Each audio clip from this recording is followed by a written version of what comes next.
All right, let's talk Dallas Cowboys. I'm Nick, and this is our daily Cowboys show. What a difference a week makes. This time last week, feeling pretty good about ourselves.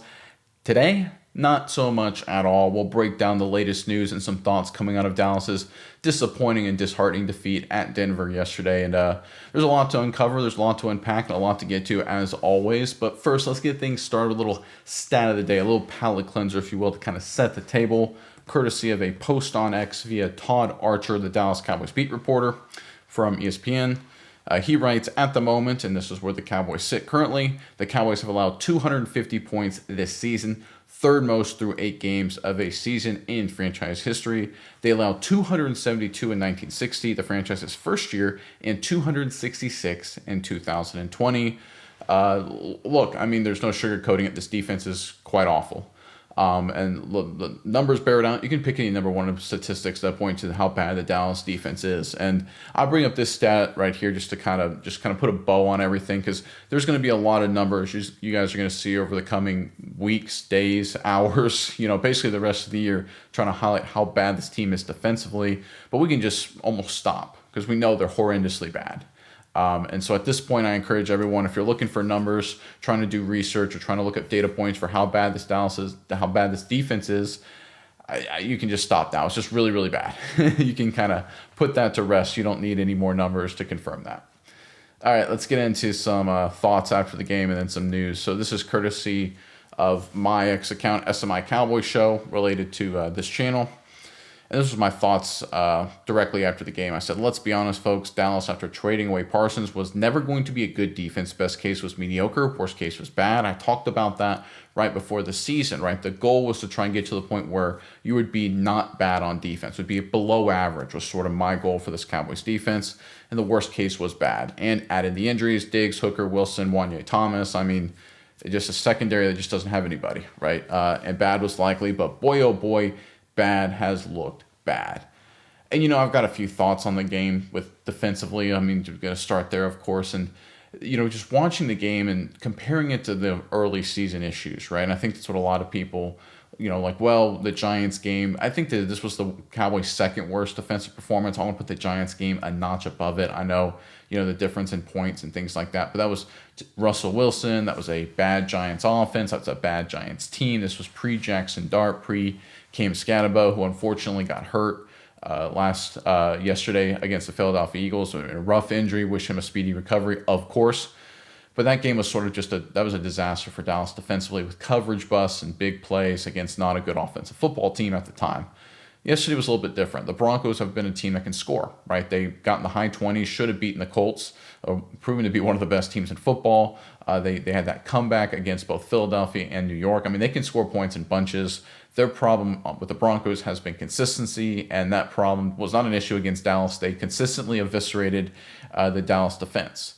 Now, there's been a lot of criticism of Eberflus this season. I've been critical at times. I know a lot of other people have been critical at times as well. I thought he called a good game, or as good as he could have. I saw numerous blitzes. I saw numerous different coverage rotations and mixing things up, playing some man, playing some zone. I saw corner blitzes. I saw safety blitzes. I saw linebacker blitzes. I saw stunts. I saw slants. I mean, gosh darn it, I saw a bunch of different things. And I think Romo said it best during the broadcast. He said something to this effect. It's like, I don't envy his position, because what do? You have, and Romo said this. He said, you've got guys who can't cover, right? And it's just, that's what it was. Dallas' secondary yesterday is just guys who can't cover. Elijah Clark does not belong on an NFL field right now. I posted that as well. I mean, listen, I understand he's an undrafted free agent rookie safety, so it's not totally his fault. Undrafted rookies who make the team, they're like, hey, listen, you're a special teams guy, right? If you're in the game on scrimmage downs, it is a problem, and it was. And even he got hurt. He had to get replaced, right? I mean, Bridges, rookie seventh rounder, just in a tough situation. Even as early as 15, 20 years ago, you could kind of cover up if you had, one bad corner that was an undrafted free agent or something like that. You could find a way. You could roll a safety over the top. In today's NFL, it's a lot harder, right? These passing games are much more advanced. It's just a completely different game. And yesterday, it didn't matter, because Bridges just, he played his butt off. He did get a pick. He competed hard, but he just doesn't belong on an NFL field right now. He just doesn't. Oh, that was just so rough. I mean, basically by halfway through the second quarter, the Broncos just realized, hey, who cares who's over on Bridges' side? We're just going to throw at him. And Eberflus would bring blitzes. He'd play soft zone. He'd play cover two. He'd play off man. He'd play press man with, he'd try to do everything he could to give Bridges an opportunity to maybe just find a way to survive. And he just couldn't. He just got eviscerated. I mean, and it could have even been worse. And I think he competed hard. Like, I don't think Bridges, like, it was different than Andrew Booth. I thought when Booth had a similar kind of game or similar kind of performances last year, it was like, dude, what are you doing? Like, you're just totally lost out there. You're just not even competing, it looks like. I thought Bridges fought his tail off. I really do.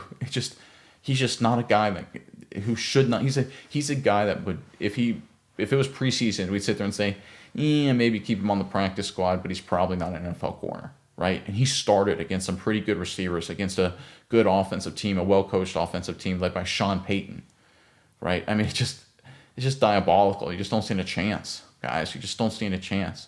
And how do you mitigate that? Well, if you have really good veteran safety play behind it or a really good pass rush.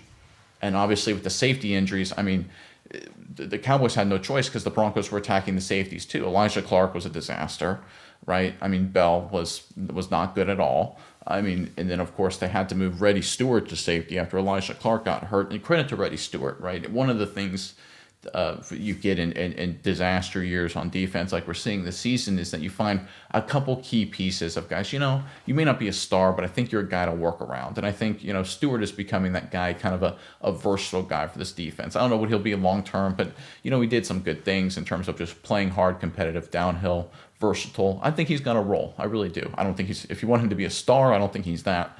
But I think he can have a role. But guys, this is the worst safety group I've ever seen on the field. Certainly for the Dallas Cowboys, maybe ever. Like, the talent just isn't there. 32 out of 32 in the NFL, not even close to 31. I mean, I thought Deron Bland played fine. I thought he actually had a pretty solid game overall. I don't even know if they targeted him. Right? The one target they made credit him was a miscommunication. It was a one coverage bust, right? That I can remember. One coverage bust. Remember early in the season where there'd be, 4 or 5 coverage busts a game, right? They had, I think, 3 or 4 against Chicago, like 6 against New York, right? I mean, they had a healthy couple against Green Bay, and then they kind of cleaned it up a little bit, right? They cleaned it up a little bit, had some coverage bust then against Carolina, but it seemed to be trending in the right direction. And yesterday, I think they only had one. They only had one coverage bust. The communication issues, the things that Shoddy led and Eberflus has been tactically trying to solve despite numerous round of injuries. Coming into the game, I thought there was going to be coverage busts all over the place. It's just going to be one of those things, like, how do you prevent that? And then my thought was they're going to have to play like the most vanilla cover 2 of all time and hope they give up 30, 31, 34 points and just, find a way to make a play or two, right? But they didn't give up any coverage busts, and they mixed it up with a bunch of different blitzes and coverages. I mean, they had one bust that I can remember, but even then it wasn't nearly enough. I mean, the defensive end group is an abomination. This is the worst defensive end group in football, by far. By far. Sam Williams has embarrassed himself.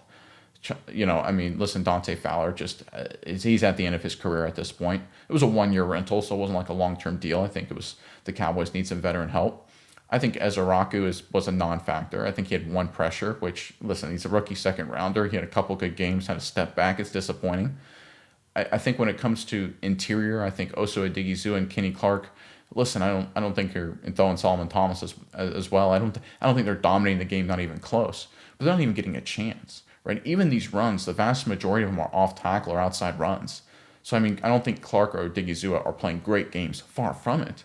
But they're not even getting a chance to control the game, right? The problems last year with stopping the run and really in 2023 had a lot to do with inside runs down the heart of the defense, the middle of the defense. Over the course of this season, it's been a lot of off-tackle, outside zone toss plays, right? That's corners, that's safeties, it's outside linebackers, that's defensive ends. Teams are literally running away from Kenny Clark and Oso Odighizuwa, which in prior years, teams running away from the interior Cowboys defensive line would have been a godsend. But now they just don't have the personnel. I don't think it's scheme, guys. I think Eberflus mixed it up. I think he called as good a game as he could, and that's what Romo said too on the broadcast. I just don't think they have the guys. Not even close. Not even close. All right, this is courtesy of John Machota post game with Schottenheimer. Cowboys coach Brian Schottenheimer, it's one game, we didn't play well, we didn't coach well, but this happens in this league. Yeah, I know a lot of people may not have liked this, but I do think what he's trying to do here, and I don't think he's necessarily wrong, is to try and get, especially these young guys on defense, to say, hey guys, like, don't like destroy yourselves forever. Bridges, rookie 7th rounder. It's gonna happen. You're gonna have a nightmare game as a corner, right? Elijah Clark beat up. Bell getting more playing time, beat up. Shamar James, Ezra Raku, these young guys. Listen. Reddy Stewart. Listen, it's gonna happen. It is. Right, there's been really good Cowboys teams. In 2022, the Cowboys had ugly losses, and they were a really good team. Right, it's going to happen. In 2009, they won a playoff game. They had a really good stretch. They had some ugly losses too. Right, it's just, it's going to happen. Right, you don't destroy your future because you had a disaster game. And Bridges had a disaster game. Elijah Clark, before he left, had a poor game. And listen, they were trying to protect him, and they were trying to do a bunch of stuff. Marquise Bell just not a good safety. They don't look like it belongs on an NFL field, right? In terms of scrimmage snap. And I'm not trying to pick on these guys. I'm not trying to destroy them. I'm just trying to be honest, right? I'm just trying to look at this and just say, okay, who can play? I mean, it became, the game was essentially, we're going to attack the safeties and attack Bridges in the passing game for the Broncos. And they just could all day long. And I know a lot of people said, well, can Eberflus bring more blitzes? They did. They didn't get home. Well, so what do you do? It's like, well, you have to rush 4 then, because if you bring a blitz and you don't get home, these corners don't stand a chance. So you rush 4, maybe the quarterback will have an off throw, maybe someone will get home, and it just, mix it up. We'll do some cover 2, cover 3, some, cover 4, cover 2, mix, cover 6, play some match zone, right? We'll do some, some mixing up concepts, and it just didn't work. It just didn't work.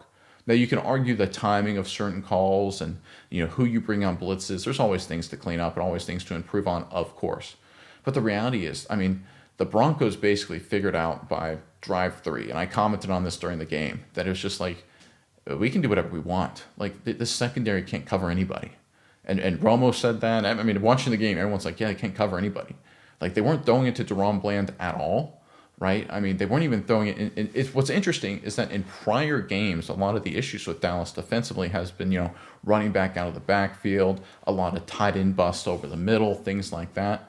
And that just didn't really happen. I think there was only one tight end play. It was like a 3rd and 10 late in the game, and the game was over at that point. I think it was 37-17, where they were able to throw it right at Murray for a first down right at the sticks. And it was a bad play by Murray, but it's one of those things where I think it was a cover 2 zone, but it's like, listen, it's frustrating for Murray, but you have to get depth because your corner and safety play so bad that if you just jump the inside curl, they're going to hit you over the top for the post for a touchdown like they did earlier in the game. So it's like, what do you do? I actually don't, I think Murray did not play that well, but I remember thinking that, it's like, gosh, if he sits on that curl route, I guarantee in the back of his mind, they're hitting a post over the top of him because his safeties and corners can't play. Right? And so what do you do? There are no answers, guys. There are no answers. And listen, I understand what Shoddy's saying here. I get it. He's trying to make sure that all these young guys that just got their first real action, or some of their first real action, that just got devastated and basically embarrassed. Right? They got embarrassed. Bridges, he got an interception, his first career interception, so he can have that moment. But like Romo said during the game, it wasn't like he was beat. It was just a poor throw, right? And it's one of those things. It's just one of those games that you can't. Bridges couldn't cover. Right? The safeties couldn't do anything. It was a terrible safety play. Bridges couldn't cover. Did they even target Kyrie Elam's guy? I don't even know if Kyrie Elam got targeted. Think about that for a second. I'm sure he did, with a couple catches here and there. But think about that for a second. Kyrie Elam, the guy who everybody wants to pick on. Everybody wants to pick on this guy. Corner for the Dallas Cowboys. A clear weak point for coverage for Dallas, right? In terms of what teams want to pick on and have picked on. The Broncos were like, we don't need to, because you're so weak everywhere else. You gotta laugh at it because it's just incredible. All right, I'm gonna get to another comment that I posted that I think is important to talk about. So I wrote, losing tends to bring clarity while winning brings hope. 2 things that are clear now. Eberflus may not be the answer, but he isn't the problem. Yeah, I don't know if Eberflus is a long-term DC. I don't know if his strategy is a long-term answer or not. Right? We don't know. I think that's clear. We don't know. But he's not the problem. Guys, the talent deficiency is just extreme.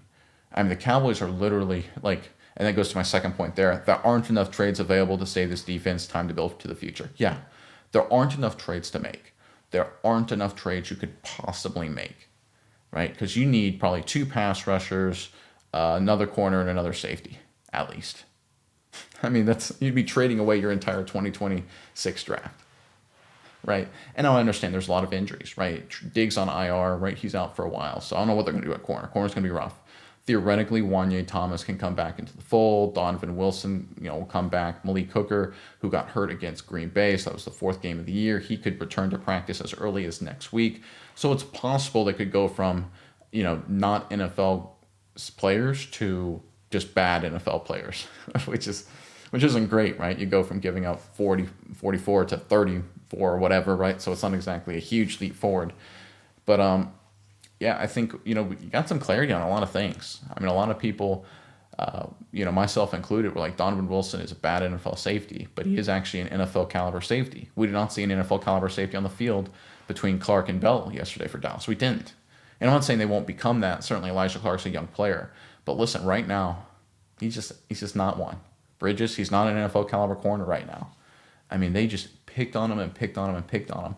And Eberflus tried. He mixed up the zone coverages, mixed in man, ran blitzes. I mean, he did his darndest to make sure Bridges wasn't always in disaster situations, but they just kept going after him regardless of the coverage, regardless of the situations. Listen, we're just going to attack you, and attack you.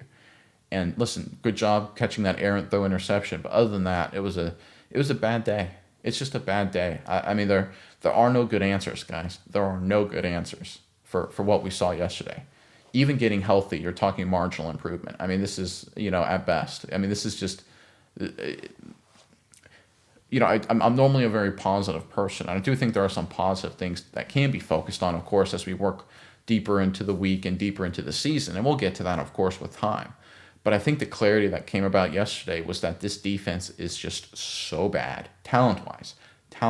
One coverage bust, guys. One coverage bust. With all these injuries, you're down 3 safeties and a corner, and then lost a 4th safety in the middle of the game, right? And you're like, and you have no pass rush. So you're like, okay, I'm expecting a million coverage busts, and they have 1. And Eberflus mixed it up. He mixed up coverages. He did a lot of stuff. They had 1 coverage bust. 1. Every team has a coverage bust at least once a game.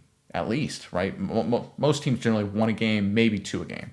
Dallas had 1. That's sort of on par from normal defense, right? That was sort of the big issue early in the season. Coverage bust, communication. What the heck are they doing, right? And now it's just talent. I mean, there are no answers. There are no answers. All right, let's get into something that went reported on right before the game. Sleeper NFL posted this on X, but Jay Glazer was the guy who talked about it. The Cowboys made trade calls on Max Crosby and Trey Hendrickson, but were rebuffed by both teams, per Jay Glazer. So there's a couple things here to talk about. There's a lot of people, a lot of Cowboys insiders that said, beat reporters that said no calls were made. There were some people that said calls might have been made. There are some preliminary calls, so it's all over the map. Everyone's reported everything from 0 calls were made to serious calls were made. I think it's kind of in between, like anything in these kind of stories where some preliminary calls were made in terms of, hey, what would you be willing to part with, or would you be willing to part with this guy? And, like any GM or any team, like, the Raiders and the Bengals in this case, but I said, yeah, we'll hear, what's your preliminary offer? And the Cowboys, I'm sure, lowballed them to the extreme, and the Bengals and the Raiders probably said, no thanks, right? No, listen, I don't think the Raiders would trade Crosby without, I don't even think they'd trade him anyway, but probably without a king's ransom. I think the Raiders probably should, if I'm being totally honest, but I think Crosby means so much to their culture and their franchise. Because even their quarterback, they hope that it hasn't worked out that way so far, but Geno Smith was supposed to bring some stability, kind of be a better quarterback room for them going forward. But long term, they haven't had a quarterback to rely on to be the face of the franchise, or like a superstar running back or receiver. It's been Crosby for like the past 3-4 years. So they kind of sit there and say, listen, the only guy who's bringing out fans and selling jerseys is Crosby. Like, we have nobody else. Maybe our rookie Ashton Genty is the only other guy. So we're not going to trade Crosby. Hendrickson is interesting. But I made this point yesterday too, and because a lot of people talk about Hendrickson to Dallas. I know Hendrickson got beat up a little bit yesterday, and I know Logan Wilson's another Bengals player, Bengals linebacker, that a lot of people, so-called smart people, said the Cowboys should go after. I was like, listen, Logan Wilson and Trey Hendrickson played on a defense, and I know it's a team game, that just surrendered 39 points to the New York Jets. the New York Jets offense, right? An offense that the Dallas defense beat up. So again, I think it speaks to at home. By the way, it was in Cincinnati. So I'm not saying Hendrickson or Wilson are the reason they give up 39 points, right? Maybe not. They may have played great games. I didn't watch the whole game. But the reality is, even both those guys that a lot of people would say, oh, the Cowboys should go after, they're clearly not standalone difference makers, because if they were, the Bengals defense would be better, right? So if you bring in and get a guy like Hendrickson or a guy like Logan Wilson, it ain't flipping the script, because they're not flipping the script already on the team that they're already on and familiar with. Bringing them to Dallas, it just doesn't do it. But it is interesting that the reports seem to be all over the map with this trade situation here. I think the Cowboys were taking calls. I think Jerry Jones mentioned after the game that this doesn't change their trade deadline strategy, which I don't think it did. I don't think they were going to be big buyers anyway. I talked about that last week. I think they were going to take preliminary calls just to see, but I never thought they were going to be big buyers. I thought they were potentially going to be sellers. I think Tolbert's a guy that comes to mind as could be a guy who sold, right, in terms of an asset you could flip for something, right? But potentially. I mean, we'll have to see other people as well. But there just isn't enough people that the Cowboys could trade for defensively. If they get another good pass rusher, which they already added Clowney, not that he's been playing great, but if they add another guy, let's say they trade Williams and somebody else, Williams and a first rounder for Hendrickson, just making something up. Does that solve the defense? I don't think so, because again, Hendrickson's right now the Bengals have a defense that's just as bad as Dallas, statistically speaking, in a lot of categories. In some categories, actually a little bit worse. So it's sort of between Cincinnati and Dallas. We got the two worst defenses in football so far, duking it out. The Bengals have a lot more talent, so you want to add talent from the worst defense in football to add it to, or the second worst defense in football to add it to the worst. I mean, there's no good answers, guys. There's no good answers. I think the Cowboys aren't going to do anything in the trade deadline at this point. I think they're going to stand pat, but we'll have to wait and see. All right, this is courtesy of Tommy Yarish. Cowboys COO and co-owner Stephen Jones tells me that the team expects cornerback Trevon Diggs to return this season after placing him on IR Saturday, and that the injury is not season ending. We just felt between the concussion and the knees that we just needed to get him the opportunity to be 100%, and I think he can really be helpful to us. So again, this is sort of another twist and turn here. I mean, the knee discussion keeps coming up. Listen, I tell you what, there's no one happier. I mean, probably not happy, probably isn't the right word. There's no one who feels more vindicated than Trevon Diggs yesterday, because after he missed the game against Washington, and a lot of people were like, oh my goodness gracious, the Cowboys won without him. Defense played a little bit better. Oh my goodness, Trevon Diggs, we don't need him. And then you saw Bridges just get absolutely eviscerated. And it's sort of like, yikes, this is going to be the next 4 games. Which, by the way, prepare for that, by the way. I want everyone to be very well aware of the fact that what you saw against Denver, that's not changing. Like, the Cowboys, I don't know what they're going to give up defensively, yardage and point total, but teams are going to go after Bridges and will have a credible amount of success over the next 4 games. The Cowboys' pass rush isn't there. Like, I'm trying to be positive here, but they're going to have to win games 40-37. I mean, there is not a clear path to victory, at least defensively, for the next 4 games. I mean, 40 a game, not counting this game. I'm talking about over the next 4. 40 a game giving up on average is probably realistic. This is the worst defensive talent team in the NFL that I've ever seen. Not even close, guys. Like, and again, I'm normally a very positive guy, as a lot of you guys watch this are. But there's just, I mean, if and I think Deron Bland's a good player, for example, but teams just aren't even throwing at him. They don't even care. They don't even care about Kyrie Elam, who's a below-average corner. On most defenses, Kyrie Elam is who you attack. That's what has happened earlier in the season at times. But now teams just go like, hey, we'll just throw out Bridges. Now, if safeties get healthier, right, could that change some things and maybe they're able to be a little bit different? Yeah, after all, Donovan Wilson had a great season so far. No, he's one of the worst safeties in football, even when he was playing. There are no good answers, guys. I wish I could tell you differently. There are no good answers. Yeah, and so with Diggs, they think he's going to come back at the end of the season to try and help him. I wonder if they're just trying to hype him up to get him traded. I honestly think they're being honest here. This seems to be a theme that happened after the game. A lot of people commented saying the exact same thing. I also wonder if there wasn't a market, right? I wonder if they did some preliminary calls. We're like, hey, listen, what would be for Trevon Diggs if we trade you? People are like, don't want him to. We'll get a 7th. We'll give you a 7th rounder for him. And I'm sure the Cowboys are like, no thanks. That's kind of the vibe I got there. They probably did a little preliminary shopping, just as any GM would with any of their players. And there was no real buyer. So okay, well, we'll just put you on IR. Might as well just put you on IR and get you 100% better. I just don't think there's a market for Diggs. All right, this next comment is from Pro Football Talk, or next post, excuse me, and this is about the gambling thing with the Ravens. And I want to circle back to this because I think it's really important. Pro Football Talk writes, under the NFL's injury policy, the Ravens face fines, the loss of one or more draft picks, and even potential suspensions for the mischaracterization of Lamar Jackson's practice status on Friday. All right, for those of you who aren't familiar, Lamar Jackson was listed as a full participant in Friday's practice and then was downgraded to out on Saturday. He did not play in the Ravens' victory over the Chicago Bears. And there was a lot of immediate, like, whoa, you can't do that. That's not allowed, right? You can't say someone's a full participant in practice and then downgrade them to out, because why would they go be injured all week long and then go right to full and then out, right? That looks like gamesmanship. It looks like you're manipulating the process to try and confuse the opposition, right? And the NFL is 100% against that, of course, as they should be.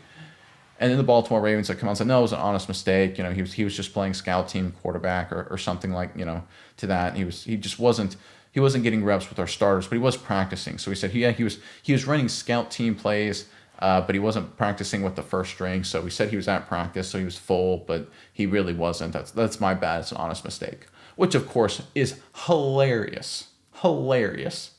Honest mistake, right? Right. It's like when a politician gets like caught, with, hey, how come this bill you just signed makes you $20 million richer or something like that, right? The local mayor, it's like, hey, you just signed a law or changed some zoning ordinance that just makes the land you own like worth a lot more. Oh, it's just an honest mistake. Look at that. It's just weird how that worked out. Of course this was deliberate. Of course it was. This is the NFL, guys. This is grown-ups to the extreme. This is billions of dollars. You don't make mistakes like this, right? This wasn't like a clerical error that went out like early and then they corrected it. It only got corrected until once there was a lot of publicity on it, right? And they said, okay, we retroactively downgraded him, right? It only got corrected when the news broke that he wasn't going to play and a lot of money shifted in the game and the Ravens went to immediate, oh crap, we screwed up mode.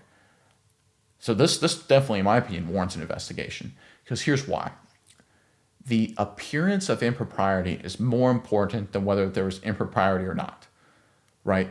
One of the things they tell NFL players and they tell referees, they tell coaches, the whole thing. It's like, listen, do not get taken in situations where you're in videos and pictures and parties and clubs, events, whatever it may be, with seedy individuals. If you know seedy people are going to be there, don't go.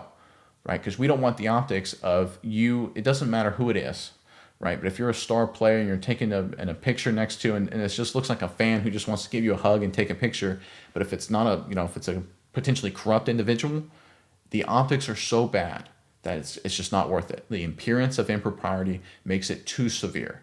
And this is an example right here with the Baltimore Ravens, and especially with the NBA gambling scandal that just happened. My goodness gracious, you better believe that right now the NFL is probably getting some emails from the federal government like, hey, by the way, we're looking at the NBA. What the heck happened here?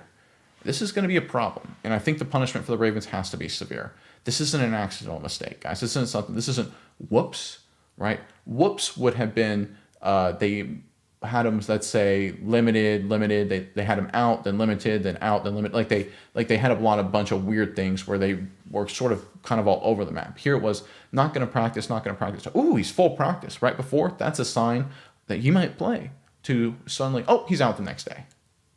That's gamesmanship. That was deliberate, 100% deliberate. If you don't think it was deliberate, you're fooling yourself. And they're going to be punished for it as they should, right? As they should. And I think just because the appearance of impropriety is much more important than any impropriety themselves. I don't know if there was anything that happened going on. There certainly could have been. Definitely looks like there was. The best case scenario for the Baltimore Ravens is like, hey, listen, we were trying to get cute. We were trying to get a competitive advantage. We broke the rules. And the NFL is like, okay, fine, $1 million fine, a first-round pick, move on. Like the Patriots with Spygate or something like that. But the appearance of it, again, the scandal and the appearance of it is always much worse than the actual event sometimes. Sometimes the actual scandal can be worse. But right now, the NFL, because of the timing of all these other issues, I think they're going to go hard on Baltimore. I really do. Because it's the appearance and the optics of it that make it look 1,000 times worse. Oh, we've got our ESPN segment today brought to you by ESPN Bet and FanDuel Sportsbook. and Las Vegas MGM Resorts. And by the way, did we notice the spread shifted 7 points in 5 seconds when the Ravens shockingly changed? Like just that headline and just that juxtaposition, it looks bad. It looks really bad. And the optics are incredibly important for an entertainment business where billions of dollars are gambled on it. And the NFL is going to go down hard on the Ravens, as they should. All right, this next report is courtesy of ESPN, and this was a obviously sad situation that broke Sunday. Former Ohio State, former Jet, Nick Mangold passed away due to kidney disease. He had been in a tough health situation. He had been reported for a little while, looking for, I think, a donor at some point. And it was just an emotional moment. Rex Ryan discussing, the passing of Mangold, and he obviously had some tough things to talk about and say during the show. And I wanted to talk about this, not to harp on Ryan or Mangold or his family and all. Obviously, it's a terrible situation, of course. But I do want to put some context on it. Sometimes one of the things we talk about with these players and coaches and the relationships that they have, and that a lot of us can be very hypercritical, and certainly I'm no different than anybody else. Oh, trade this guy, cut this guy sucks, fire this guy. But I mean, the relationships between these coaches and players and teammates. I mean, as a former collegiate player myself, I mean these are very serious relationships. It goes deeper than probably if you haven't played football. And I never played NFL, but if you haven't played football collegiately, and even if you played high school, but I mean certainly if you played collegiately, and certainly to a whole nother level if you play professionally, I mean these relationships are as deep and as close as you'll ever get in any sort of more than any other corporate job by far, more than any other regular job by far. So, I mean, when we talk about, tough situations, people getting cut, fired, traded, I mean, it's real things, right? These are real lives and peoples and friendships and things like that. And it is a business, but there are people involved. And obviously, this is a tough situation for the, obviously for the Mangold family and for people that knew him. So, I mean, obviously, prayers are with everyone there involved. And listen, it's, not to be a downer here, but I think it's important to bring context on some of these things and just realize, there are more important things to whether Dallas' secondary is total garbage and what they can do going forward. All right, let's get into some comments right here. Let's talk about from Jim Hollywood 2763. He writes, would love to hear how Diggs got his at-home concussion. It would have to be very severe to go on IR. Yes, calling BS here. I'm not sure what the Cowboys could get for Diggs anyway right now. Yeah, I mean, there's a lot of rumors and speculation going around. I don't really know. I'm not going to speculate. I'm not going to dig into that. I do think he just wasn't playing very well. I think that was part of it. I mean, they said the knees were an issue. And listen, he'd been battling some things. I just don't think I think his knees are gone. I mean, I've kind of changed my opinion all the time, it seems, by the day on this, but I think a big part of it is his knees are so gone right now that if the concussion is, I don't want to say an excuse, but it kind of gave him a very valid reason to shut him down on injured reserve. I think there's no market for him. I think they put him on IR and probably made some calls and say, hey, who wants Trevon Diggs? And a lot of people are like, how are his knees? Because the knees look bad on film. I'm like, his knees are great. Yeah, it's fine. And then I'm sure a lot of the potential trade partners were like, they're not fine.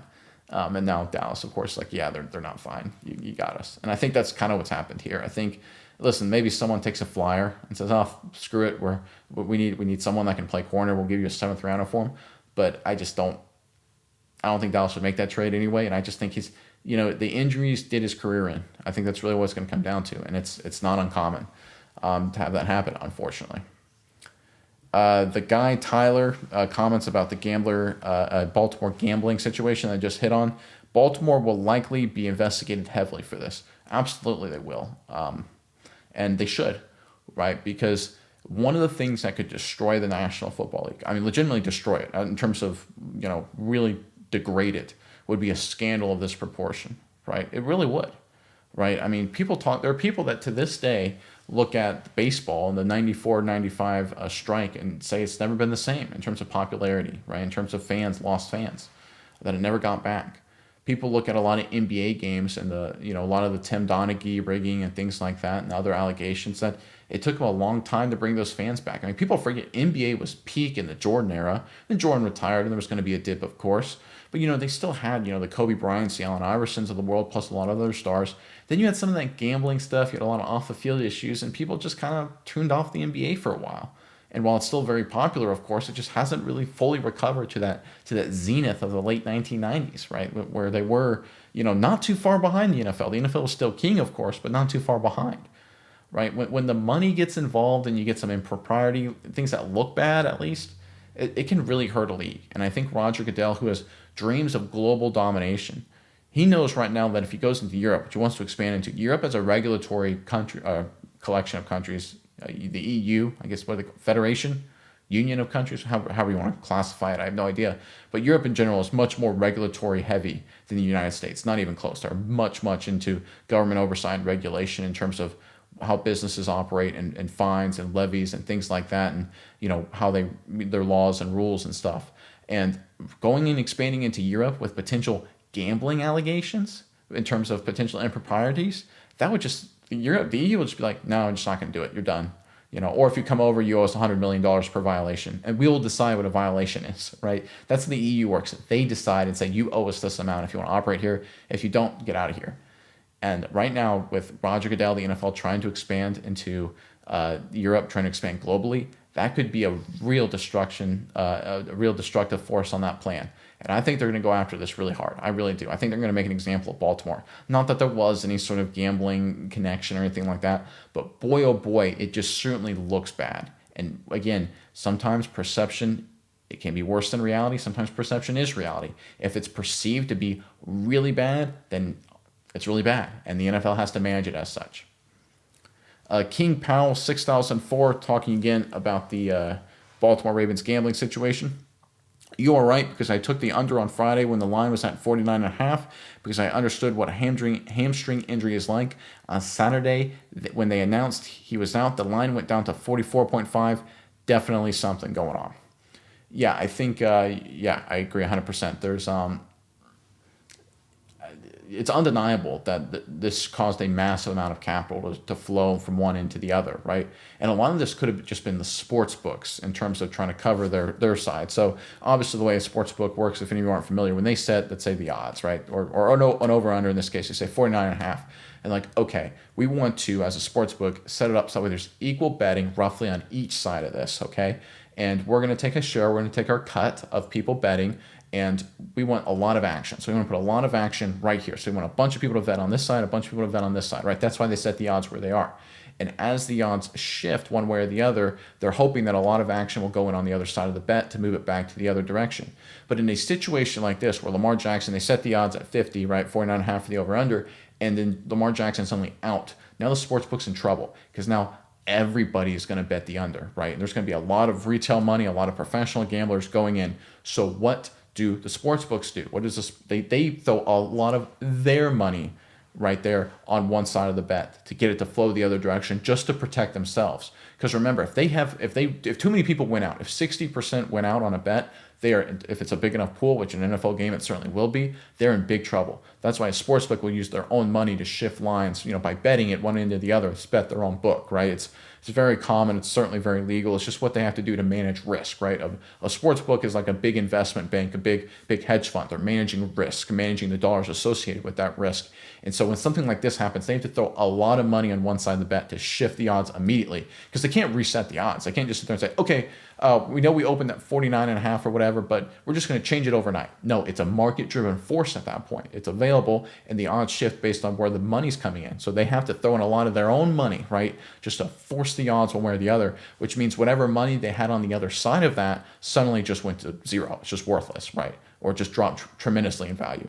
So it's a tough situation for the sports book, and I guarantee you that's why the big legal sports books, they hate this kind of stuff. They hate it, right? Because it hurts their own model. It makes them lose money, and so they're pissed right now. I guarantee you the big sports books of the world are definitely pissed just as much as the NFL is pissed, and I think that's going to bring a lot of weight right now on the Baltimore Ravens, and again, as it should.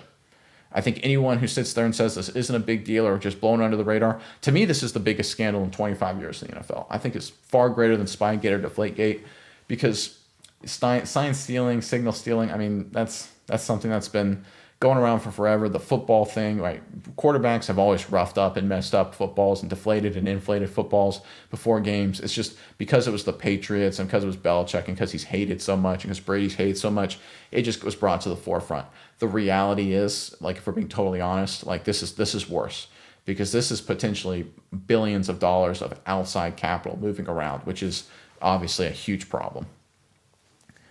All right, Overshown Lover 7264 writes, really hoping we can dice up the secondary. On another note, I had a dream last night that Bridges got a pick, so hoping that happens. Go Cowboys. Well, your dream turned out to be true. The rest of it, not so much. So good prediction, I guess, or good dream on the Bridges pick. But, it's one of those things where it's a dream becomes a nightmare, right? He gets an interception and just has just a rough day. Delta 704 writes, my prediction for today's game is they do try to draw PI in these physical corners. Pickens will be successful and Lamb will not. I don't think he plays the ball good enough when trying to draw PI. Pickens is much better, in my honest opinion, in this very specific aspect of playing receiver. And I think they did a healthy amount of defensive penalties. They did draw a lot of them. So I think you were correct there in that prediction. And both guys were productive. I think they combined for 14 catches for $140, which isn't setting the world on fire, but this is a top-notch Broncos defense that basically in the entire second half went into full-on pass rush mode. I mean, it's one of those things. You get some garbage time yards that way, but it can be really hard for receivers against a good defense. We've seen this with Dallas when they were a good defense, a few years ago with Parsons and great pass rushers, right? You can get, people sit there and say garbage yards, receiving yards, but you can also get absolutely killed. And listen, that's kind of what happened a little bit, in terms of some of the situations with the pass rush on Prescott and, of course, the turnovers that soon followed, the 2 interceptions specifically. But I thought they played okay. I thought they drew the interference calls like you said they would. I don't think, if you look for a bright spot, I do think Pickens and Lamb were probably the only 2 guys that I would sit there and say, had good days, right? Let's get into this next batch of comments here. This is from the X account, Tom Frederick, or Texas Twister 2022, or Texas Twister 22, as he's more commonly known, writes, not seeing much again out of the big 3 disappointments on defense, Williams, Fowler, and Elam. Yeah, it's just, listen, Kyrie Elam, he was brought into the fold as a sort of a low-risk, high-reward move. He's like, okay, he's got experience, first-round bust. Maybe he can salvage his career. He can't. He wasn't really targeted, but his run defense was so bad. Run fits, that was one of those things. And Romo hit the nail on the head, too, a bunch of times. It's just like, listen, you got all these injuries in there. You got guys playing different positions in the secondary. Run fits are going to matter. And Elam, I think on 2 occasions specifically that I remember, lack of run defense from the corner position basically allowed untested 20, 30-yard runs. Now, it's one of those things where, cutback runs, bounce, jump cuts, things like that. That's one of those situations where as a corner, it's tough. I get it. But limited damage, right? If it's a 6-yard run, okay. If it's an 8-yard run, whatever, right? A really good corner may hold it to 4 or 5. But you got to not, get completely out of position and surrender a 25, 30-yard run. And that's not counting maybe other plays I'm just missing off the top of my head. So, yeah, Elam in terms of run defense, run fits was a disaster.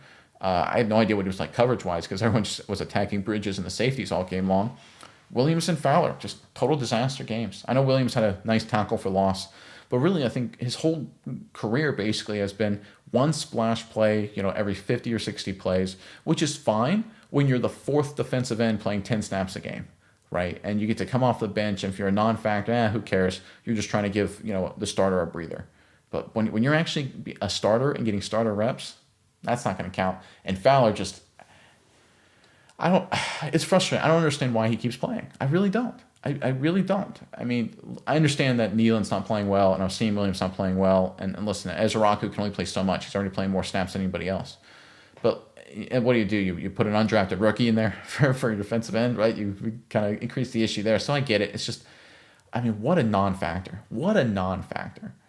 A guy just can't play football anymore. It's the end of his career. It happens. People fall off a cliff. It does. But man, oh man. Uncle Bubba Knows Everything, 9143 writes, it's a shame the way the Diggs situation has panned out. The player peaked in his rookie year, and it's been downhill from there. Well, I think you mean his second year, but yeah, it is a shame. I think it's just been so disappointing. After 2021, and certainly through 2022, it felt like, okay, the cornerstone of a great Cowboys defense is here. Diggs, Parsons, this is the future. And in just a few short years, they're both gone. Parsons is gone, of course. Diggs' career feels gone.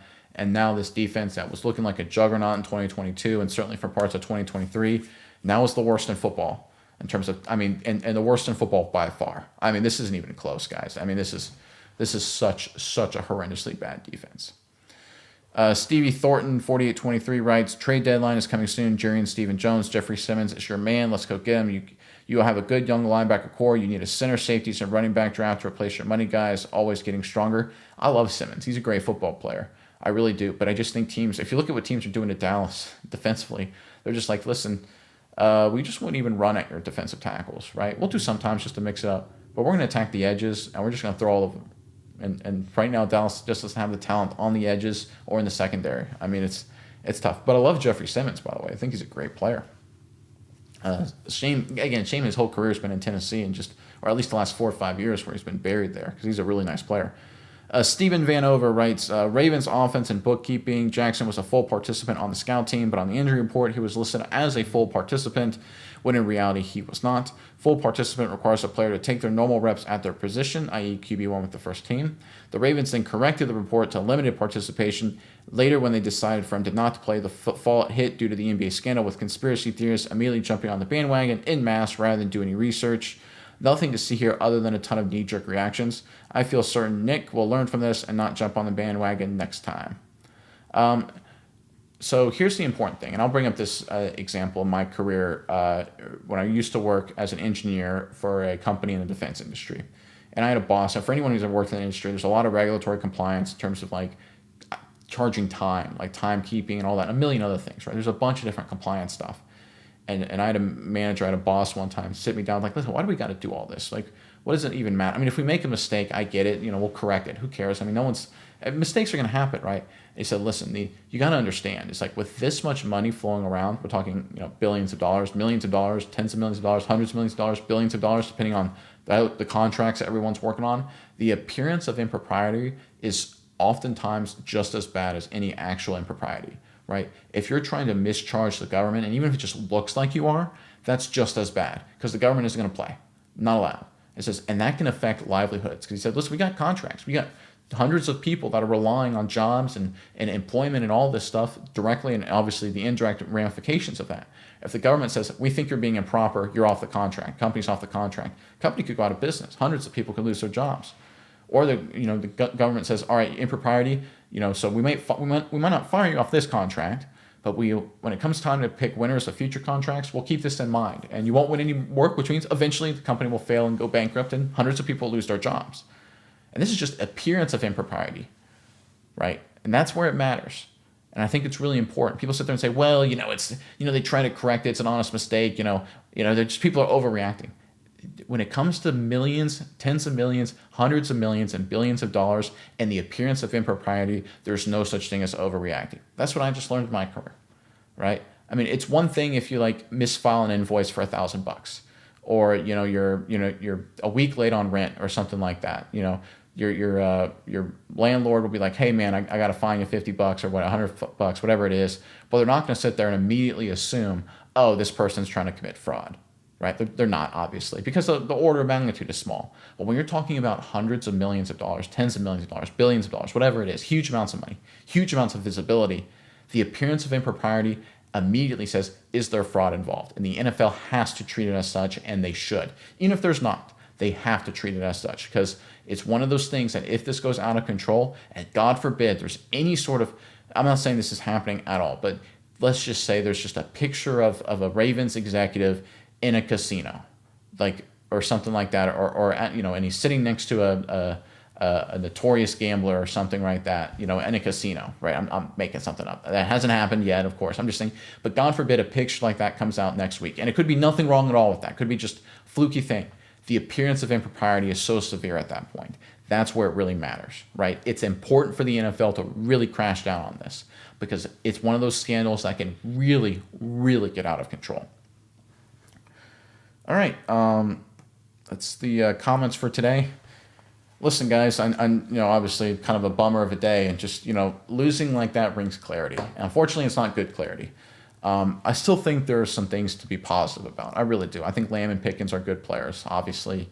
I think the offensive line still has some good pieces, even though it wasn't their best day. But that's a great front four really it's the best front four in football, and I think they gave up 2 sacks all game long, right? So, I mean, I don't think this was a horrendous day for the offensive line. I thought Prescott had his worst game of the year, but even then it wasn't like a disaster game, right? I thought, Lamb and Pickens good. Williams ran hard. Jaden Blue had his most productive game, I think, in terms of having an impact, and he's getting more and more carries. I mean, he seems like a capable, obviously the near fumble isn't ideal, but he seems like a capable back in terms of being the backup to Williams. So there's some bright spots there. There really are. I think Reddy Stewart's a nice piece, but just defensively, it's Eberflus just, there's nothing he can do, guys, and there's nothing he's going to be able to do. The just talent isn't there, and there's nothing they can do at the trade deadline. There is just nothing that can be done, and that to me is the most disappointing part because you're hoping for last year, for example, it was like, and it was a little fool's gold, when Parsons gets back. Right. Oh, when Deron Bland is healthy again, right? When they get the guys back, they'll be better. And of course, they got it better, of course, but they were still bad. They had Parsons when they gave up 40 to Philly, 34 to Philly, 34 to Houston, right? They were playing better defensively for sure, but they still, were not great. 27 to Cincinnati, 23 to Washington, 26 to Washington. So they were much better defensively with Parsons back and all the other guys back for sure, but it was sort of fool's gold. It wasn't going to turn around what was a bottom 10 defense at that point. And right now, there's no one coming back in terms of a star, right? We're relying on Donovan Wilson to come back, guys. That's not good. But we'll see what happens. Obviously, the coming days, it's going to be a test of Schottenheimer. It really will be. This is going to be a test of Schotty and what he does going forward, because there's just how do you get a team full of young guys that don't have the talent to keep coming out and competing on defense and keep the offensive guys bought in? It's going to be an interesting challenge for him, and we'll see how he does with it. He wanted to be a head coach in the National Football League for a long time. Here we go. Now let's see what you're made of. We'll talk more tomorrow, obviously, with the latest Cowboys news. But until then, I'm Nick, and this is Saturday Morning Inspection.